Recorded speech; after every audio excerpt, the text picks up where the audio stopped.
Question जो है surface area volume का क्वेश्चन है 12.2 का क्वेश्चन है, क्वेश्चन नंबर 1। हमने 12.1 में सरफेस एरिया निकाले हैं। अब जो पार्ट बचा है, कौन सा पार्ट बचा है? वॉल्यूम का। तो हमको इसमें क्या निकालना है? वॉल्यूम फाइंड करना। वॉल्यूम मतलब क्या होता है? किसी भी जिस आर्टिकल्स का हमें वॉल्यूम निकालना है उसका भार, वेट, वो वेट ही क्या कहलाता है? उसकी वैल्यू। उसकी कैपेसिटी, कैपेसिटी भी क्या कहलाएगा? उसकी वैल्यू। ठीक, तो हमको वैल्यूम निकालना है। ये बहुत इजी एक्सरसाइज है। देखो इधर क्वेश्चन, क्वेश्चन जो है वो क्या कह रहा है समझना पहले। ठीक, इसमें पाई की वैल्यू 22/7 पुट करना है और क्वेश्चन को ध्यान से समझना कि कहा क्या रहा है। ठीक, देखो, a solid is in the shape of cone standing on a hemisphere with both their radius belong equal to 1 centimeter। मतलब क्या है? एक सॉलिड है in the shape of cone, कोन के शेप में एक सॉलिड है। ऑन स्टैंडिंग है, वो किस पे है? सॉलिड जो है, कोन जो है वो किस पे खड़ा है? हेमीस्फेयर। किस पे? हेमीस्फेयर। पहले एक हेमीस्फेयर बनाओ। ठीक, उसके ऊपर क्या बनाओगे?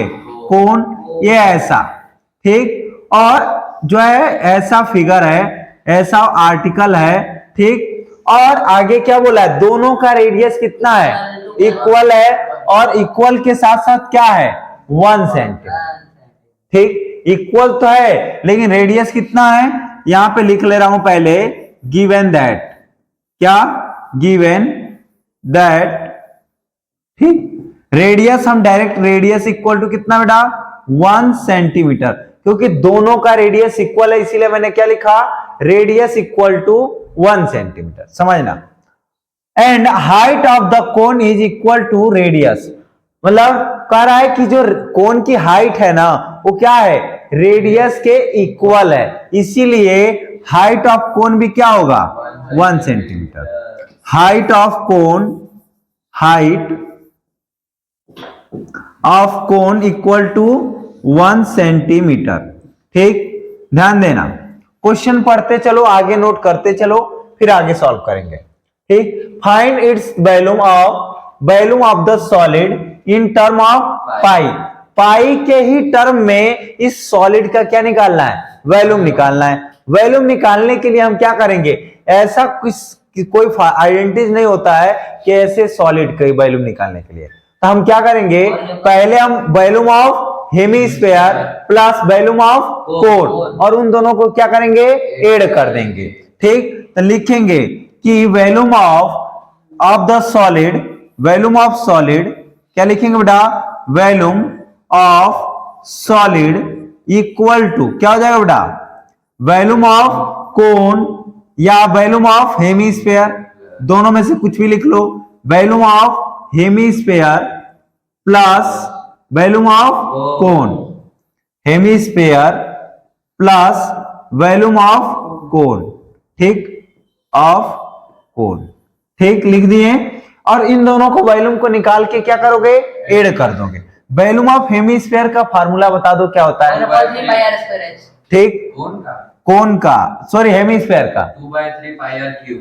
2/3 pi r cube, 2/3 pi r cube. ठीक, कोन की वैल्यू बेटा, सॉरी हेमीस्फेयर की। ठीक ना।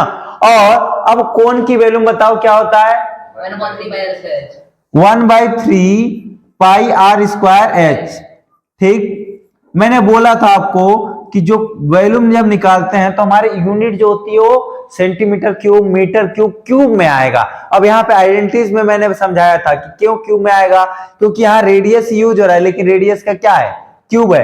रेडियस को 3 टाइम मल्टीप्लाई हो रहा है। लेकिन इसमें देखोगे तो इसमें रेडियस का स्क्वायर और हाइट, मतलब यहाँ पे 2 टाइम सेंटीमीटर सेंटीमीटर, यहाँ पे 1 टाइम, मतलब क्या हो जाएगा? Centimetre cube. लेकिन अपने को मैं समझा रहा हूं कि क्यूब क्यों आता है यूनिट, सेंटीमीटर क्यूब में यूनिट क्यों आता है। अब हम यहाँ पे वैल्यूज क्या करेंगे? फाइंड रखेंगे, पुट करेंगे। क्या करेंगे बेटा? 2/3 पाई की जगह पे पाई रखेंगे। गुड। ठीक, और रेडियस की जगह पे 1 का क्यूब करेंगे क्या आएगा?